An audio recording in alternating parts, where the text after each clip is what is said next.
Assalomu alaykum, kitobsevar kitobxonlar. Ohangaron shahar axborot kutubxona markazi aqlli, dono, zukko bolajonlar uchun o'zbek xalq ertaklaridan Dono qiz nomli kitobini o'qishni tavsiya etadi. Ertaklar yaxshilikka yetaklar deb bejiz aytilmagan. Ertaklar kelajagimiz poydevori hisoblangan.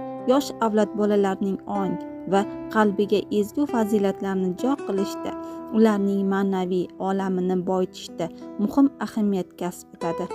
Ular yordamida bolalarning xotirasi, diqqat e'tibori, tafakkuri rivojlanadi.